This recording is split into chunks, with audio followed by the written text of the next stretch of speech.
अध्यक्ष महोदय, अभी विश्वविद्यालय विधेयक को लेकर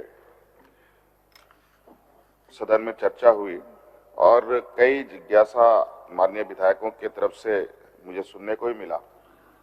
ये बात सही है, कुछ चीजों का आकलन हमें करते रहना चाहिए। जितने लगभग 20 विधेयक झारखंड विधानसभा से पारित हुए हैं, उससे अधिक हुए हैं, उनकी क्या अद्यतन स्थिति है और उस विषय को लेकर सदन की चिंता है। मैं आसन से आग्रह करना चाहूंगा कि आप विधायकों की एक समिति बना दें जो पूर्व में जितने भी विश्वविद्यालय सदन से पारित हुए हैं उनकी क्या स्टेटस है, क्या ये है, उसकी एक रिपोर्ट तैयार करें और सदन को उपलब्ध कराएं ताकि हम लोग उच्च शिक्षा पर एक बेहतर रास्ते पूरा सदन मिल करके रास्ता बना सके।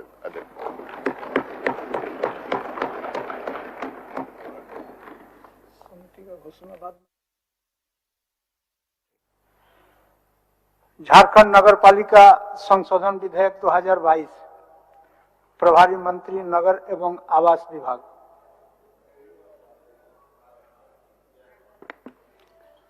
अध्यक्ष महोदय, मैं प्रस्ताव करता हूं कि झारखंड नगर पालिका संशोधन विधेयक 2022 को पुनः स्थापित करने की अनुमति दी जाए। प्रश्न यह है कि झारखंड नगर पालिका संशोधन विधेयक 2022 को प्रस्थापित करने की अनुमति दी जाए। जो इसके पक्ष में है वह हाँ कहें, जो इसके विपक्ष में है वह ना कहें। मैं समझता हूं कि पक्ष में बहुमत है, प्रस्ताव स्वीकृत हुआ, प्रस्थापित करने की अनुमति दी गई। प्रभारी मंत्री। मैं पुनः स्थापित करता हूं। यह प्रस्थापित हुआ। प्रभारी मंत्री, विचार का प्रस्ताव। मैं प्रस्ताव करता हूं कि झारखंड नगर पालिका संशोधन विधेयक 2022 पर विचार हो। इसमें प्रवर समिति को सौंपने का 5 प्रस्ताव आए हैं। मैं सभी प्रस्तावों को एक साथ लेता हूं। माननीय सदस्य श्री विनोद कुमार सिंह प्रस्ताव पेश करेंगे। श्री अमर कुमार बावरी, श्री केदार हाजरा, श्री वीरेंद्र नारायण तथा श्री मनीष जायसवाल अपना अपना विचार प्रस्तुत करेंगे। माननीय सदस्य श्री विनोद कुमार सिंह। अध्यक्ष महोदय, मैं झारखंड नगर पालिका संशोधन विधेयक 2022 प्रवर समिति को इस निर्देश के साथ भेजा जाए कि वह अपना प्रतिवेदन 30 दिनों के अंदर दे। मैं इसलिए कह रहा हूं अध्यक्ष महोदय कि मुझे लग रहा है कि फिर नगर पालिका विधेयक का भी वही हश्र न हो जो अभी हम लोगों ने कोर्ट फीस विधेयक का किया। हम लोगों ने आपत्तियां की, नहीं हुआ, न्यायालय मामला गया और न्यायालय से फिर आया और फिर आपने संशोधित होकर के पेश किया। मैं इसलिए कह रहा हूं कि जो मूल विधेयक है वो झारखंड नगर पालिका अधिनियम 2011 जो है बना है उसके अनुसार है। अब मूल विधेयक को अगर देखें तो मूल विधेयक में दोनों ही महापौर के लिए भी जब चुनाव होता था और जो वार्ड सदस्य चुने जाते हो दोनों के लिए ही जो रिजर्वेशन था वो था चक्रानुसार। आपने चुनाव हो रहे थे, हमारा उस पर आपत्ति, हमारा जो मूल आपत्ति है अभी आप जो कर रहे हैं इसमें संशोधन कर रहे हैं, महापौर और अध्यक्ष पद के लिए अब चक्रानुसार नहीं हो करके अब जनसंख्या के आधार पर होगा। ठीक है, आपने तराजू बदल दिया, लेकिन एक ही विधेयक एक ही यूनिट में अब आपने 2 तराजू हो गया। आप जो संशोधन ला रहे हैं वो सिर्फ ला रहे हैं महानगर और अध्यक्ष के लिए, तो उसमें जो आप जनसंख्या के आधार पर कर रहे हैं और उसी नगर पालिका विधेयक में जो वार्ड सदस्यों का होगा वो चक्रानुसार होगा। क्या एक ही यूनिट, एक ही सेम, इस पॉइंट से इस पे सवाल सबसे पहले उठा रहे हैं। बाकी चीजों पे एक ही यूनिट एक ही विधायक में वार्ड सदस्यों का चुनाव आप करेंगे, चक्रानुसार रिजर्वेशन देंगे और महापौर और अध्यक्ष का देंगे जनसंख्या के आधार पे। कल को कोई न्यायालय जाएगा, निश्चित रूप से जो है 2 अलग अलग तराजू एक ही बिल पे एक ही नगर निगम में आप करेंगे, मुझे यकीन है कि ये खारिज हो जाएगा। आपने झारखंड पंचायत नियमावली में भी अगर आप देखिएगा तो वहां भी जो रिजर्वेशन है आपका, वो है आपका जो है चक्रानुसार।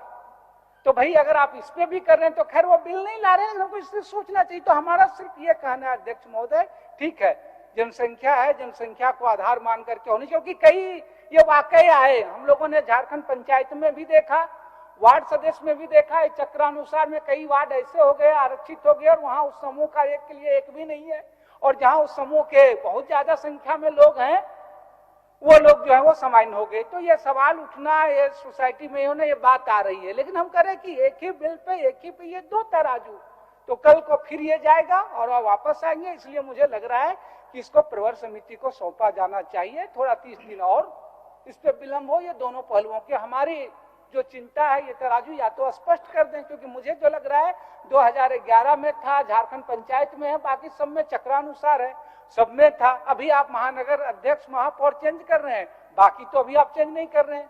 तो एक ही बिल में दो तरह के तराजू हो जाएंगे, तो कल न्यायालय जाएगा, ये रद्द होगा, फिर आप संशोधन लाएंगे। तो बात जो आ रही है सदन में, सदन से पारित हो रहा है, सुना जाए, देखा जाए, 1 महीने का विलंब कोई विलंब नहीं होगा। इसलिए प्रवर समिति को माननीय सदस्य अमर कुमार बाबरी जी। अध्यक्ष महोदय, अभी जो प्रस्ताव आया है इसे प्रवर समिति को भेजने के लिए, महोदय ये बिल आया क्यों? महोदय नगर पालिका का चुनाव बहुत जगहों में 2019 में कंप्लीट हो गया था, उसके बाद आना था। कोरोना के संकट काल का आधार मानते हुए सरकार ने इसको रोका। इसके पीछे का संदर्भ के बारे में बता रहा हूं महोदय, आपके संज्ञान में, सभी के संज्ञान में, सरकार के भी संज्ञान में है। सरकार कैसे काम कर रही है उसके विषय में, उसकी संज्ञानता के, उसकी गंभीरता के विषय में बता रहा हूं। 2022 में सरकार की कैबिनेट ने निर्णय लिया कि नगर पालिका का चुनाव होगा। कैबिनेट ने पास किया, सरकार ने पास किया। जो उसका रिजर्वेशन था सभी चीजों का करते हुए पास किया, राज्यपाल महोदय के पास गया, वहां से वो अप्रूवल हुआ। चुनाव आयोग ने डेट का डिक्लेरेशन करने के लिए, रिजर्वेशन करने के लिए सब उसको डिक्लेरेशन कर दिया। अब 2011 का बिल है, उस समय से अभी तक चला आ रहा था, कुछ नहीं हुआ था। लेकिन रांची का जैसे ही रिजर्वेशन एससी का हो गया, बस यहां पे परेशानियां चालू हो गई। और सरकार ने ही इस चीजें की थी। अगर यदि इनको जो आज बिल लेकर के आए हैं, अगर यदि यही करना था तो पहले ही करते। लेकिन 50 लाख की आबादी यहां रहती है दलित एससी की। एक ऐसा उनके समय लगा कि भाई उनके लिए एक दिया गया चीज उनके हाथ से छीन लिया। कोई डिमांड नहीं था कि यह सीट को जो है ना वो रिजर्व किया जाए एससी के लिए। सरकार ने यह आशा जगाया उन पे, और आकर के जिस तरह से इसको बैक किया गया वो कतई बर्दाश्त करने योग्य नहीं है महोदय। ये सभी लोगों का, मैं यहाँ खड़ा होकर के उन सारे लोगों के मन के विषय को मैं बता रहा हूं। उन लोगों ने अपने आप को ठगा हुआ महसूस किया।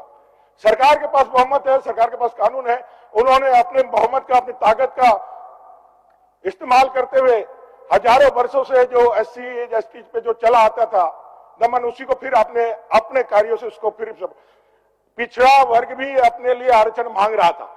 लेकिन आपने पंचायत चुनाव में आप प्रस्ताव को आगे बढ़ा करके 27% आगे बढ़ा करके आपने चुनाव कर दिया कि भविष्य में करेंगे। इसमें भी आप इसको कर लेते, लेकिन जो चुनाव घोषित हो गया था, राज्यपाल महोदय ने जिसको अधिसूचना जारी कर दी थी, निर्वाचन आयोग ने जारी कर दी थी, आपने रोका क्यों?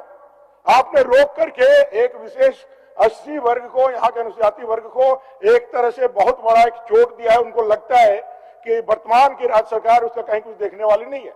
और इसका एक और भी कारण है महोदय, अभी जो भी हेमंत दा के कैबिनेट में जितने भी मंत्री है, एक भी एससी का प्रतिनिधित्व करने वाला मंत्री नहीं है। भले ही भोक्ता जी अभी भार साधक बने, प्रभारी मंत्री के रूप में जवाब दे रहे हैं, भार साधक तो हेमंत दा है, लेकिन वो भी पहले एसटी थे, एससी थे, अभी एसटी हो गए। एक भी एससी का प्रतिनिधित्व नहीं है। अगर यदि कोई प्रतिनिधि रहता कैबिनेट में तो शायद कैबिनेट में ही ये विषय को उठाया जा सकता था। लेकिन महोदय, कुल मिलाकर के मैं कहूं कि यह जो विषय है, ये विषय को आप पूरे गंभीरता से देखते हुए, ये सारे भावनाओं को देखते हुए मेरा ये आग्रह होगा कि जो घोषणा हुआ था, क्या बोल रहे हैं अध्यक्ष